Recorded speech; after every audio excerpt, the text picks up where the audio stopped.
cheekbones. So I'm just only gonna blend it right here. But I'm also not gonna contour your jaw because I don't contour my jaw. Okay, anyways, continue with what you're saying. I don't even know what I was saying. Oh, there was a point where you had no friends. Wow.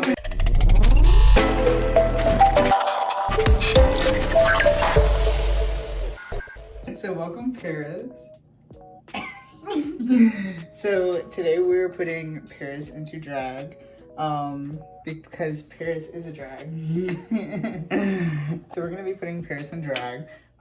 Why? Because why not? And we're gonna be doing a little corresponding look to why I'm already in drag, but also because I do a little photo shoot. So if the eyes don't match the outfit, don't say anything. But we have Paris's eyebrow sort of on top for the audience members, and also an audience member in the room because we have. It's the chuckle laugh in the back. I was gonna say shit, so you did.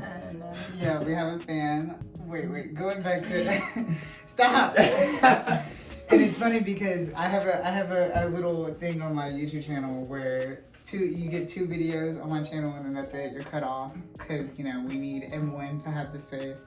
And no matter what, Miss Amber Valentine over here always tries to get herself into another video. I don't have to. Everybody talks about me on your videos. Well, it's because you're horrible.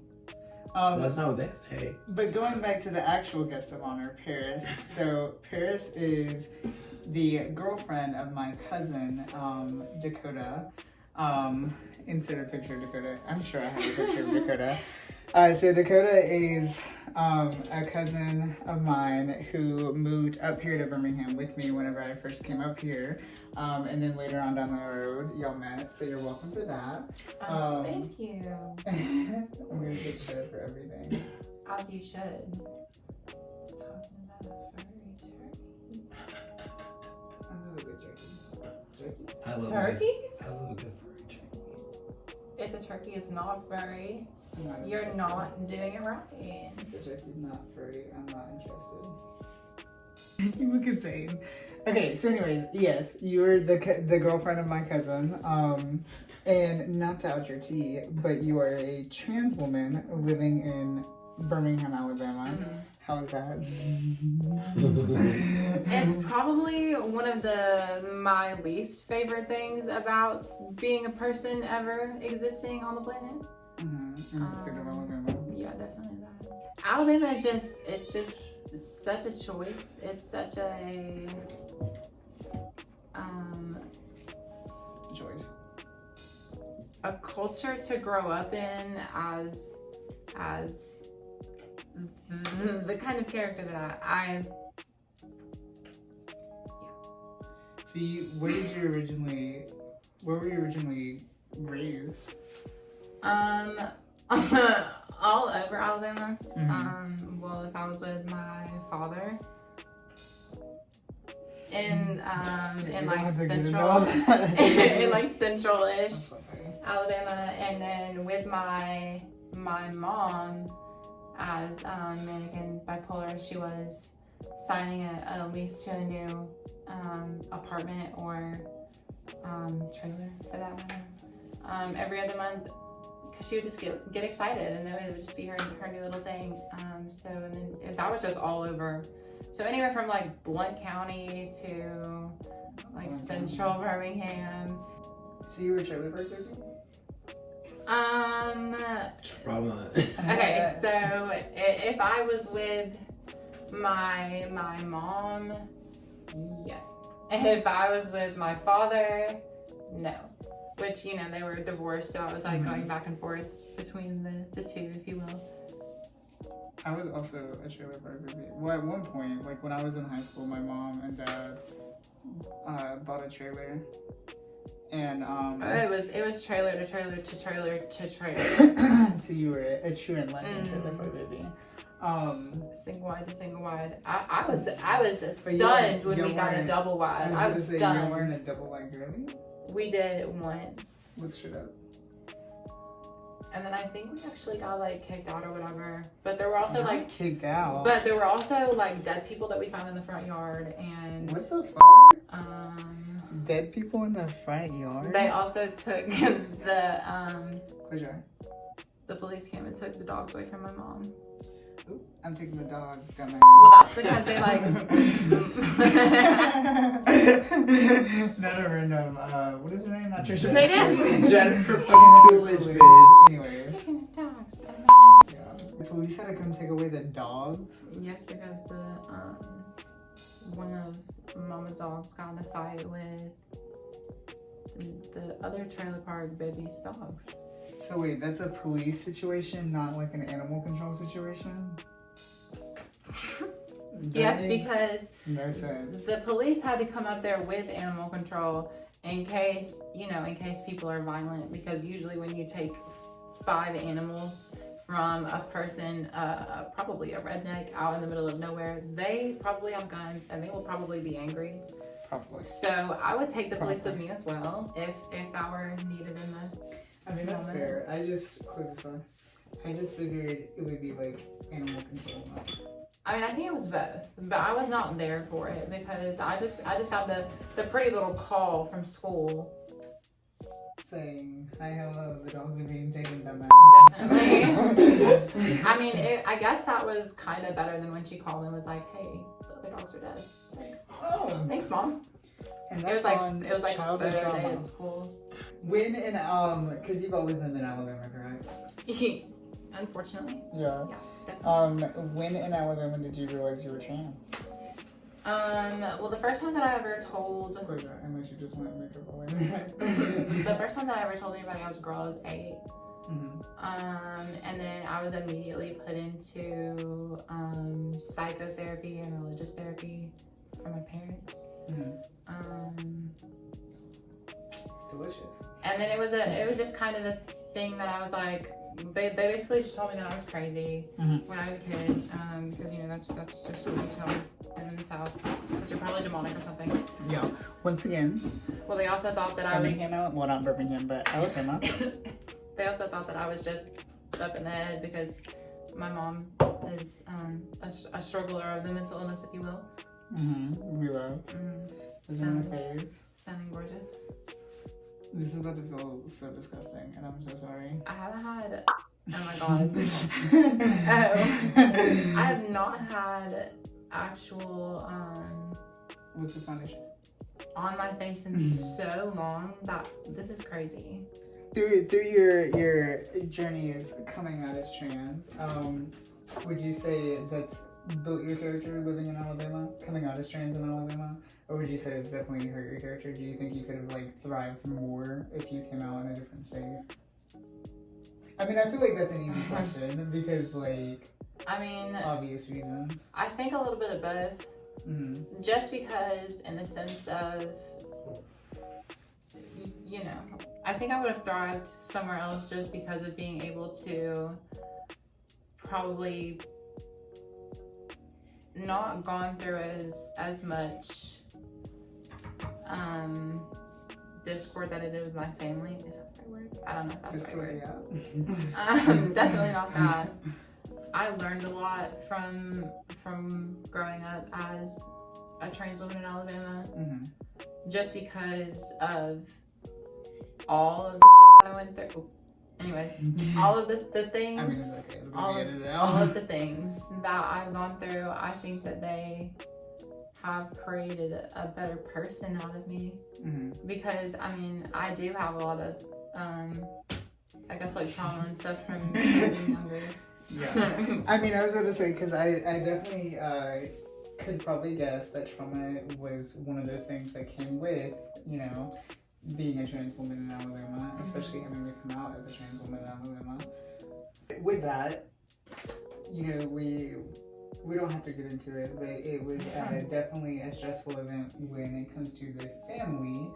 Would you agree in the sense of you think having friends as family helped you out in those moments as when transitioning and becoming an adult in Alabama? I mean, definitely, because at one point there was nobody in my family that was supportive of me, or really even like in contact with me at all. Because I mean, like I had been homeless at one point or another, or twice or another. But anyways, there was a point when like none of them were like present in my life at all, and I was just kind of like doing my own thing, and I was struggling on my own, doing whatever I could basically. And my family was created by the people that, you know, I basically like, not in a romantic way, but the people that I kind of just like fell in love with as human beings, and they became my family. And they're the people that still like I go to when I'm crazy, which is all the time, constantly, all the time. Who would you say is like your?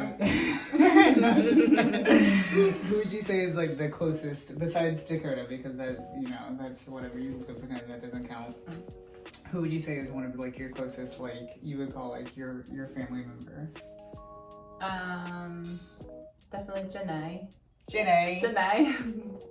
You're gonna send me a picture of Jenny so I can insert a picture of Jenny. Jenny, she looks like a Crystal Lake camp counselor. Swear to God, everything. She's so beautiful. I'm so in love with Jenny. As you were just mentioning that you came out to your family on a YouTube video.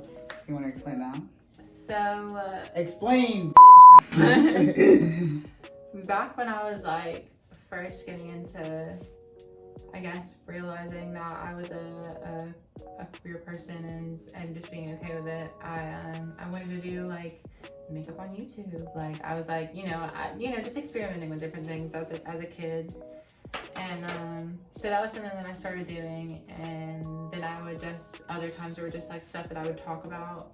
Like I would just go in there and just kind of talk about things, and I thought that I was my own little celebrity. And then like I started using TikTok, and then I think I had like 35,000 followers on TikTok. Just, where I talked about like being trans and stuff like that, until it really, I realized it wasn't something that I liked doing. But back when I was like first coming out, I was like scared to tell half my family, because I knew they all were gonna dip. Like I knew that they were, like I was gonna be like, hey, I'm trans, and they were gonna be like, I'm scared of you, like, bye, don't show up at the family events. And that's exactly what happened. So I was like, why waste my time going to each and every one of these little family members when I can just create a blunt little video on YouTube where I have all of where I can state my full case. And just send it to you. You can't interrupt me. You can't, if you want to listen to the full extent of the video, that's on you. But all of the contents are there, babe. That's insane. And I sent it to them, and I waited for their responses. So I'm a fucking psycho, but I'm here for it though. It's a really, really smart way to come out. It was like, it kept me from like danger of the redneck parts of my family. It kept me, it was incredibly insensitive and very impersonal, and that was most of my family's issue with it, is that it was very impersonal. And I see that in retrospect as an adult, and I wish that I could have, I don't know. I like to say that I don't have any regrets, but I may have, in another life done that one a little differently. Never Gertz. Never Gertz. The Snickers commercial where it's like Never Gertz. The tattoo. Yeah. But no, especially, well, I can agree with you what you did, specifically just because if I'm one of those people where like I don't have to tell you, if you're interested, you're gonna fucking ask. You know what I mean? So I get it, but maybe that's just me. You have recently taken an obsession with modeling and runway. Has that always carried through, like, with your younger childhood, or is that something that just recently has popped up? Because we know you're manic. Audience, she's manic. definitely manic. Yeah. No, it's okay. So I always, you know, as a little theater kid and you know, all the things, especially as a little queer kid, you don't know what to do. And so you just stick around with the other weird people, I guess. What are you trying to say? What are you trying to say? I know, not long ago, so. Oh. Anyways, but so, you know, I was like in theater and I really, really loved acting, and there was a like scouting thing for like acting and modeling when I was younger that I got involved in, and you know, like my parents and everything, like they kind of like took me through it and let me start getting like, I had my own professional headshots, and I even got through like I got like a first round of I made state, and then after that you were supposed to go to nationals, and then that was to go to LA, but you know, we didn't have the money to be able to go to do something like that. So I mean, it was cool to know that, you know, I had that opportunity, but not really something that I could follow through with.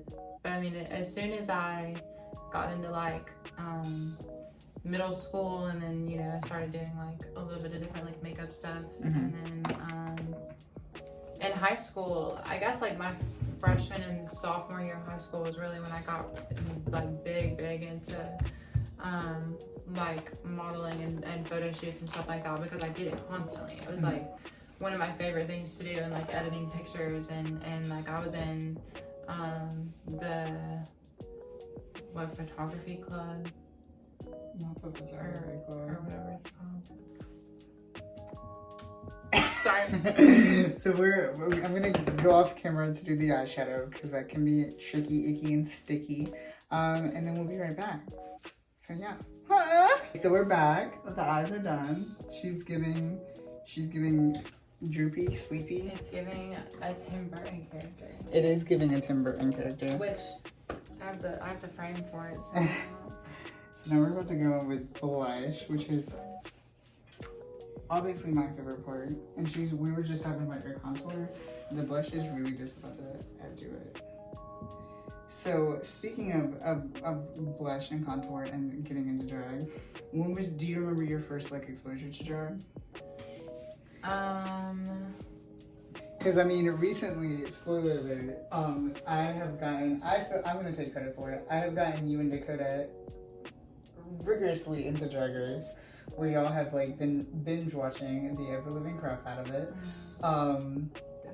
Was that like your first exposure to Drag Race, or did you see it before then?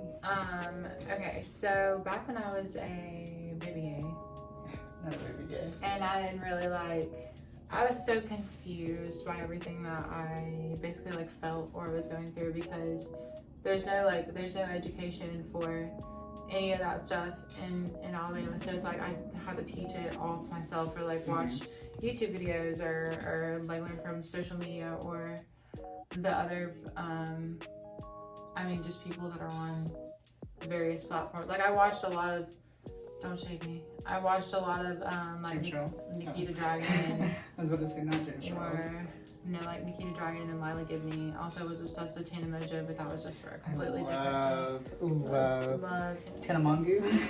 Tana Mongoose. I love Tana Mongoose. So I was literally so obsessed with Nikita, because that was one of the main like things that got me to understand basically like that trans women are not just like what everyone portrays them to be as, like men in wigs, or like pedophiles in bathrooms. That like they're actual like people, and that being a trans woman is actually like a thing, and it's a medical diagnosis, and all the things that make your brain the way that it is a real thing. And I was like, wow, that's really like affirming.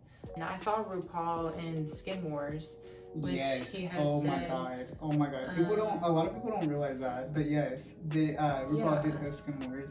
And I watched that with my father, my very homophobic father, that hated the fact that RuPaul was a drag queen. I mean, like, he's just a very that type, if you will, and that just didn't run well with him. And so I was like, I was like, RuPaul, who is this man? And then I you know, did some research on the little things, and I found out what drag was. And I used to rigorously watch the seasons when I was younger because it was just, you know, queer culture that wasn't being hidden from me, I guess. Like it was something that I had like full access to, which is such a weird little queer experience that I didn't even realize until like this. This isn't to be shady, but I feel like I barely see you in makeup. I feel like, you know what I mean? And if you are wearing makeup, it's like no makeup. Yeah, very natural. Like, Yeah. well, it's because like, I don't know, for the longest time,